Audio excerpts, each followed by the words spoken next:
Okay.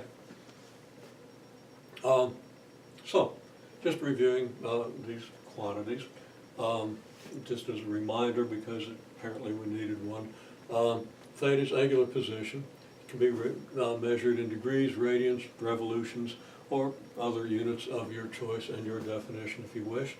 Omega is angular velocity, and that is just the rate of change of angular position. Now, an average angular velocity would be a change in angular position divided by a change in time, because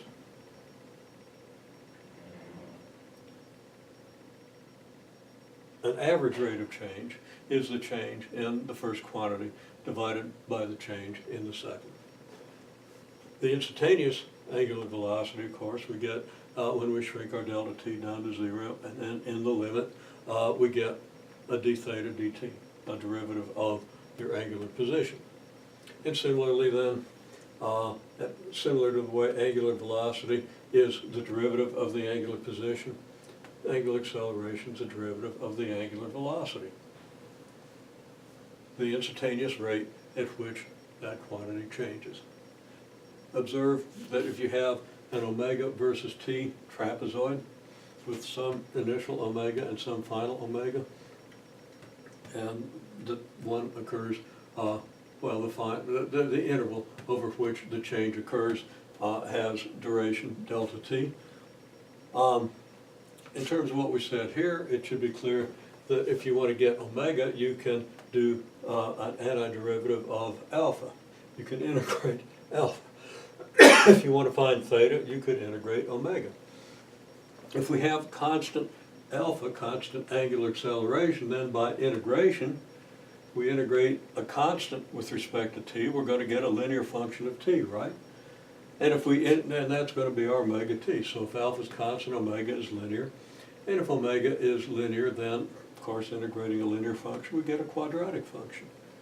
So that theta of t, your position function, your angular position function, is going to be quadratic.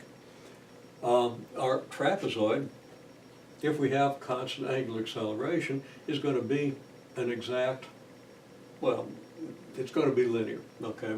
Our data might not be exact, but the actual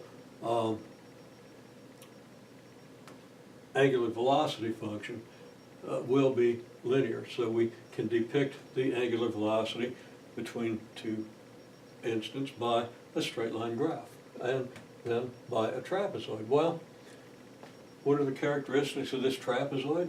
Well, slope in its area. What's the slope? Well, I said the slope is linear. It's not the slope is linear.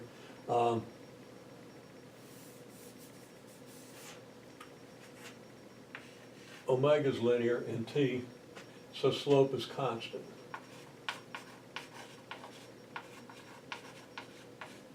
And of course that's because a straight line has a constant slope. Okay, the angular acceleration then is going to be the difference in your angular velocities divided by the delta t. A delta omega over delta t, because your derivative of omega with respect to t is constant. Okay, so any delta omega and any delta t during the interval of constancy will be equal to this slope. So, slope of the trapezoid gives you your angular acceleration. If your angular acceleration wasn't constant, well, you might still have, for a short delta t, you might still have a very good approximation of linearity on a small interval. Any curve is straight if you look at it on a small enough interval. You can't tell, well, any curve is very close to being straight if you look at it in a very small interval. Okay, delta theta, our change in position, is what? Well, you know, delta theta over delta t is the average angular velocity. That's just simple definition.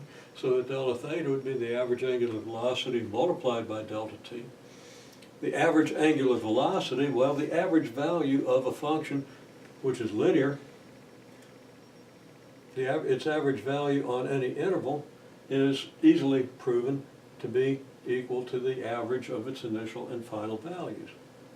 So that the average omega is omega f plus omega I over 2, and you multiply that by delta t, and that's our omega bar delta t, and that is represented by the area of the trapezoid. Why is that? Because the average value of omega occurs at the midpoint.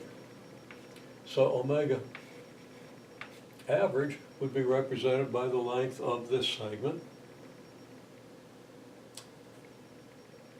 If you draw a horizontal line through this point here, where the midpoint of this slope segment here, the midpoint of this segment, this triangle up here is going to be similar to this triangle down here. Well, this triangle up here is part of the trapezoid. This triangle down here isn't. But if I turn this one upside down, cut it off, I've reconstructed the trapezoid into a rectangle, and the area of the rectangle is omega bar times delta t. That length times the width, or the height times the width, however you want to say it. So that the area of this trapezoid represents the displacement, angular displacement delta theta, excuse me, during the interval.